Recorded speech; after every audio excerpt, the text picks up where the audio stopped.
The Honourable Dan Williams, please step forward to take the oath as Minister of Municipal Affairs.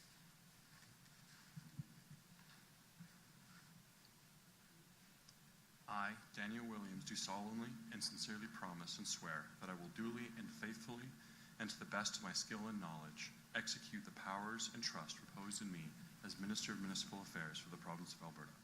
So help me God.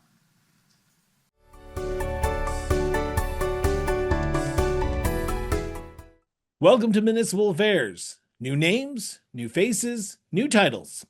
That was the headline coming out of the Alberta Government on Friday afternoon as Premier Danielle Smith unveiled her latest cabinet shuffle.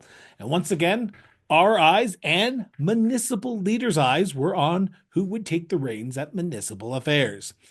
Earlier this week, Ric McIver officially stepped down as the Minister of Municipal Affairs to assume the role of Speaker of the Legislative Assembly. His successor, Joseph Schow, stepped into the role briefly as interim minister. But today, in a significant reshuffle, a permanent appointee was made.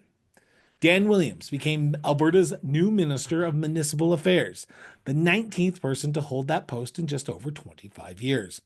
Williams was first elected in 2019 in the riding of Peace River, unseating then-incumbent Debbie Jabbour of the NDP, securing his re-election in 2023.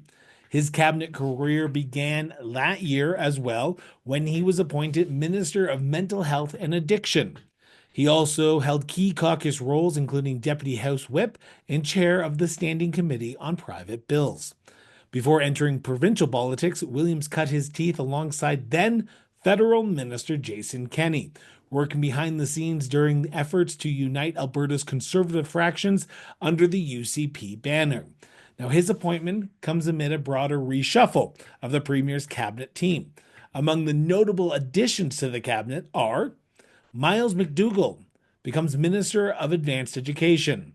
Andrew Boshinko steps in as Minister of Tourism and Sport. Several existing ministers also receive new portfolios or new titles. Matt Jones shifts from Jobs, Economy and Trade to become Minister of Hospital and Surgical Health Services. Rajan Sawhney moves to Indigenous Relations. Joseph Schow, the interim Municipal Affairs Minister, now takes on the expanded role of Minister of Jobs, Economy, Trade and Immigration. Rick Wilson replaces Dan Williams as Minister of Mental Health and Addiction. Dimitri Nicolaitis will be adding childcare to his portfolio and becoming the Minister of Education and Childcare, while Jason Nixon will see his title change to the Minister of Assisted Living and Social Services to reflect his oversight of Assisted Living Alberta. Adriana Lagrange transitions her title from Minister of Health to Minister of Primary and Preventative Health Services. Grant Hunter steps into the Associate Minister of Water portfolio, and Muhammad Yassin steps back from a full minister portfolio into the role of Associate Minister for Multiculturalism. But for Alberta cities, towns, and villages, all eyes remain on municipal affairs. To talk about what this leadership change could mean for local governments and how Dan Williams might approach the job, we sat down once again this week with Alberta Municipalities President Tyler Gandam to get his perspective on the road ahead. President Gandam, thank you so much for sitting down for the show again. As you are aware, as most people in the municipal realm is aware, Danielle Smith reshuffled her cabinet and all eyes were on one particular portfolio, and that was municipal affairs. And she put in Peace River MLA and former Minister of Mental Health and Addictions, Dan Williams, into the role of Municipal Affairs Minister. What was Alberta Municipalities' initial reaction? Actually, we were all together today, so we were working on strategic planning out at Pigeon Lake. So we were getting the news firsthand, all as a group. So it went over really well. Happy to hear who our new minister is going to be, and I'll be reaching out to him shortly here and start building that relationship as well. Is there any concern from Alberta municipalities that Minister Williams does not have any municipal background like his predecessor, Ric McIver, had as a former alderman for the city of Calgary? Nope, not at all. I think that gives us the opportunity to help him understand the municipal world and all of the things that we have to work through. And so if we're able to help shape that for him, then all the better. One of the big things that you have been talking about with me are the significant changes that municipalities are going through with the legislations that the province has been putting forward. You said you're hopeful for a conversation with Mr. Minister Williams over the next few days, over the next week. I know it's the long weekend, but what is that conversation you're hoping to have with him about? Is it about the legislation? Is it about priorities? What exactly are you looking to sit down and talk to him about? Well, he's probably not going to be right up to date with the legislation, so giving him a chance to get settled into that role. And we've been working with the rest of the Minister of Municipal Affairs office, so many of the staff that are still there will have a good understanding of it. So let's let him get settled, I think, but making sure that the office knows some of the concerns we had with the new legislation that's being proposed, and then just building that relationship and making sure that he knows that he's got a good, trusted source of information with us, with Alberta municipalities. Have you had dealings with Minister Williams in his previous role as Minister of Mental Health and Addictions, or will this be the first time that you've sat with him? Because I know he has appeared at the Bear Pit sessions at Alberta municipalities, but will this be your first time working beside him in this role? And I know as the Minister of Municipal Affairs, but had Alberta municipalities chatted with their ministry before this shuffle? Not straight away, like in terms of dealing with any of the mental health and addiction stuff that we've got going on.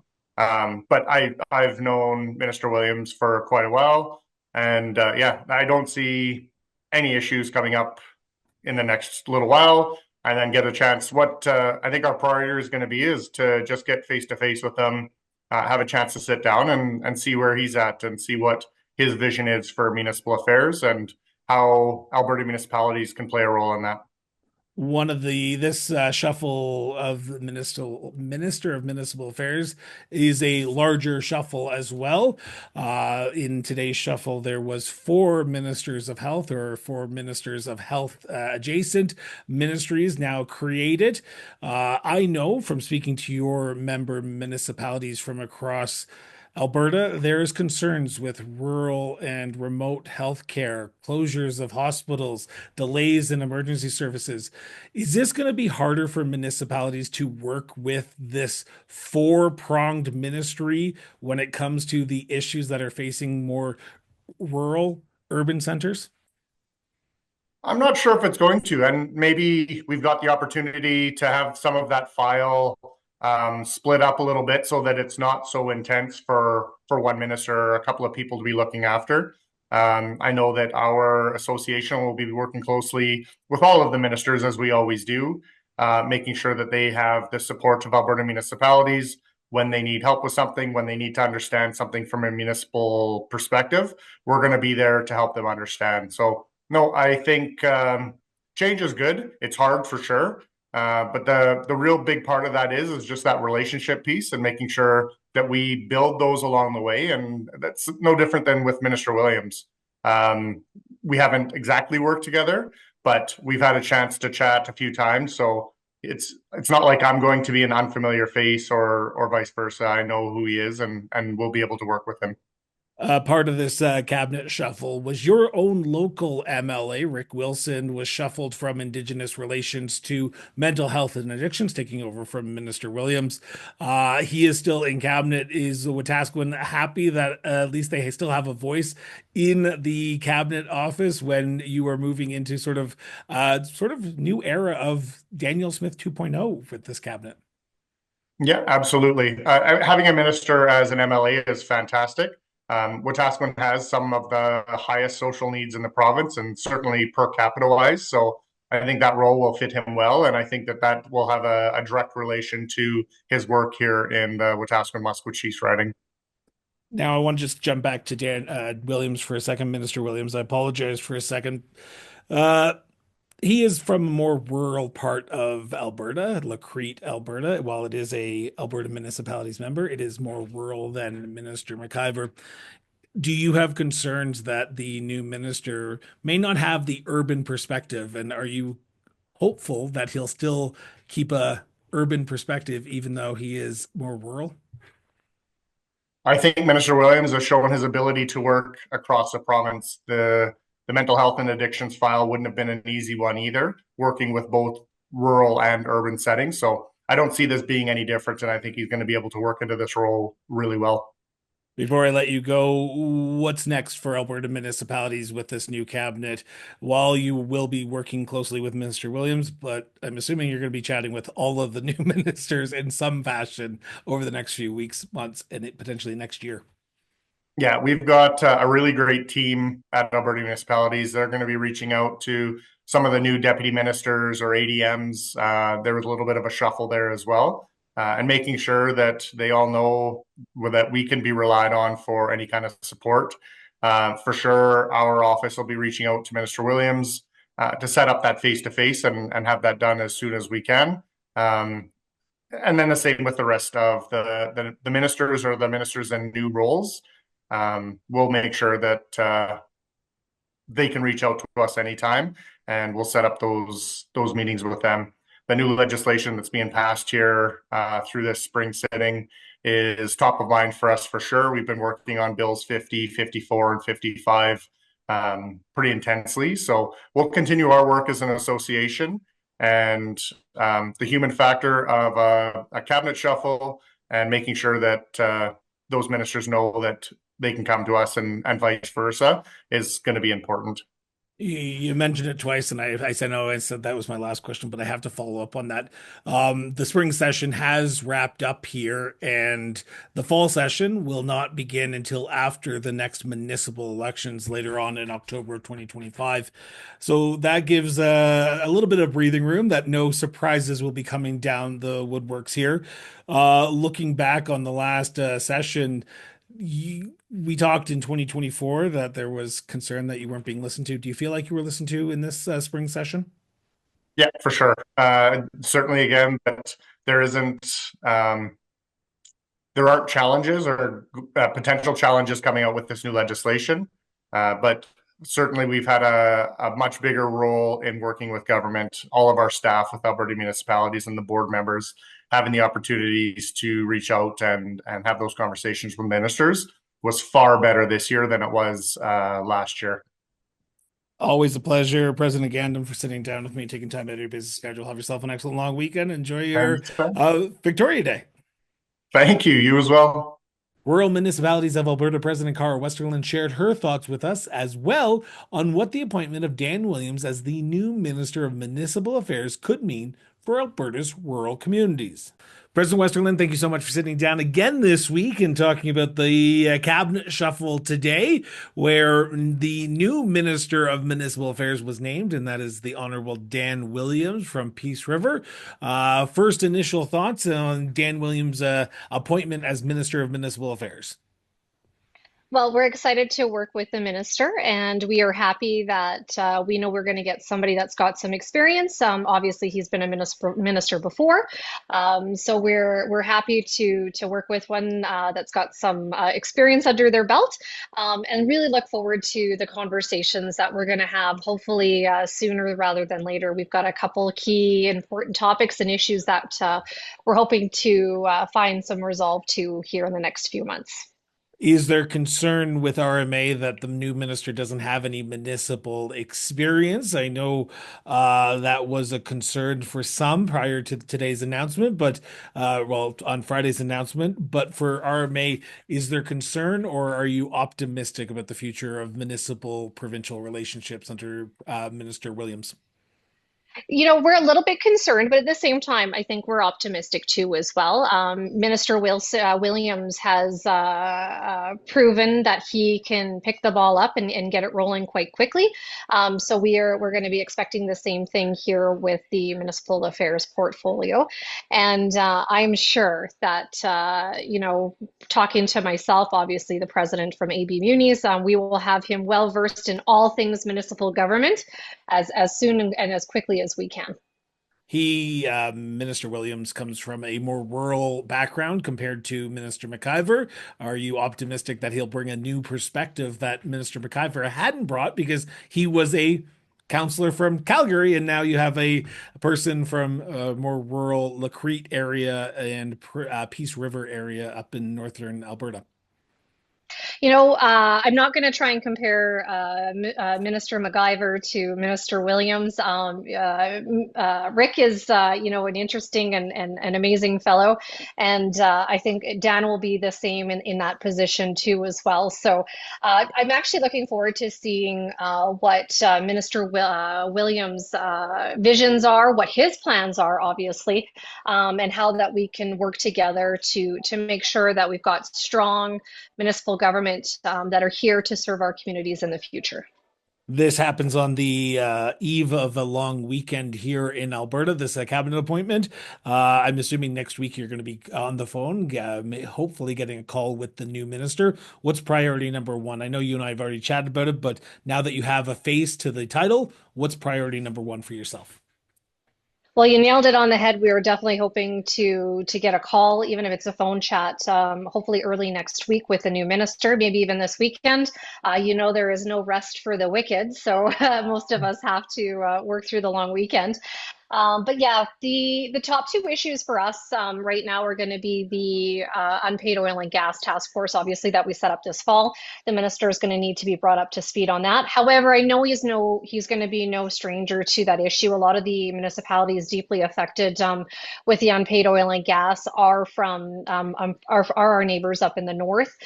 The other issue we have and starting to run into is the assessment model review is starting to get underway, and we're having some issues with the process. So we're hoping to have some conversations around that. And obviously, there's a number of bills before the legislature, to do with ICFs and code of conduct and recall legislation on municipal elected officials. I feel like I got to take a breath. The list is long. I could probably talk for another 5-10 minutes on some other issues that are going to be floating up to the surface. But I think for now, those are some of our key focus areas as we get to know this new minister and start forming that good working relationship as we move forward. This cabinet shuffle was not just for a minister of municipal affairs, but there was a larger cabinet shuffle that happened and a new titles, new faces. One of the new faces was your local MLA, Andrew. I'm going to pronounce his name wrong here. Apologize right now, Minister. But I Andrew can take it for you. It's Boshenko. Boshenko, who became the Minister of Tourism and Sport. From a larger perspective, this new cabinet, what does RMA think of it, and what does it feel like to have your local MLA as a minister now? Well, we're extremely excited to get to work with the new ministers. Obviously, there are some familiar faces, just a little shuffling around. So that part won't be too difficult for us to form those relationships because they already exist. So those new portfolios and the ministers in some new positions, we're ready to get to work with. And I would be amiss. Huge congratulations to my local MLA, Andrew Boshenko, for his placement. It's his first minister placement, and really excited for him and what it means for our area to have a minister and a minister of tourism and sport. So we're really excited for him, and he's going to be a great individual to work with. One of the other areas that I've heard loud and clear from your members, RMA members across this province, is healthcare. Rural healthcare is a priority. Now, this new cabinet has 4 different healthcare ministers, whether it be Minister Lagrange, Minister of Primary and Preventive Health Services, Minister of Mental Health and Addictions, Rick Wilson, which was a former portfolio held by Minister Williams, Minister of Hospital and Surgical Health Services under Matt Jones. There doesn't seem to be a specific role for rural and remote healthcare. Are you concerned that healthcare in more rural areas are going to be divided between these 4 different ministries now? Well, they're definitely going to touch all 4 ministries. So it just means that we've got a little bit more work to do on our end to make sure that we're getting our message along clear and concisely as we can. I often and talked with the prior health minister, and I talked about, the highway goes 2 ways, not just into the cities where, the bigger hospitals are, but they actually come out to our communities. We have underutilized hospitals in rural Alberta, a lot of CT scanners, MRI machines, ultrasound machines. We have all access to those in our communities, and we would like to see them utilized a lot better than they have been. So those are some of the areas that we'll be working with the new ministers in place to see what we can do. And also, at the end of the day, when we look at it, and bringing people out into our communities rather than sucking them into the urban centers, it boosts our economy a little bit out here too as well. So often people will come in for a scan, and hopefully stop in and have lunch. We often have a lot cheaper gas prices out in rural Alberta, so hopefully that drives that's kind of a spin-off that we can have from that. But it is going to be definitely, like I said at the beginning, a little bit more work for us to work with the four. But it's not. I don't think it's going to deter us from our determination to make sure that we've got the same level of healthcare as everyone else does in this province, especially the same level that they do in the cities. I should mention the fourth one that I did not mention was Jason Nixon, who got a expanded portfolio outside of housing as well. Before I let you go, I have one final question. The new cabinet is in place. RMA is probably going to be looking forward to working with them in the next few weeks and months. What are your hopes and priorities for all the cabinet as we move into this new era of sort of Smith 2.0? Well, I think, from that 50,000 level view down is I hope that whenever decisions are being made in downtown Edmonton, in the concrete jungle that I call it, that they have a rural lens on them. And you know what, we coin ourselves as uniquely rural, and we are, but we are, the engine behind the province. You don't have oil and gas in downtown Edmonton or Calgary. Yes, Calgary's got the head offices, but the pipelines and the oil industry, it's my backyard. I could just step outside on my deck right now, and I've got a pipeline, an active pipeline running through right where my kids play with their playground, actually. So, forest industry, the agricultural industry, I mean, we feed the world out here. So we have to make sure that when those decisions are being discussed and being made, that they are done with a perspective, or at least a look and a lens from the rural perspective. President Westerland, always a pleasure to sit down with you. Thank you so much for taking time out of your busy Friday to do this. Greatly appreciate it. Well, thank you, and thank you to your viewers and your listeners as well. Thank you so much for tuning in for another episode of Municipal Affairs. Now, we hope you've enjoyed today's conversation, gained some valuable insights into municipal-provincial relations with the new appointment of Dan Williams as Minister of Municipal Affairs. Now, if you've enjoyed today's episode, be sure to subscribe to our show on your favorite podcast platform or follow us on YouTube to never miss an upcoming episode. Now, your support means the world to us, so share this episode with your friends, your family, and yes, even your community, and help keep the conversation going. Until next time, stay informed, stay engaged, and we'll be back with a brand new episode of Municipal Affairs. Till then.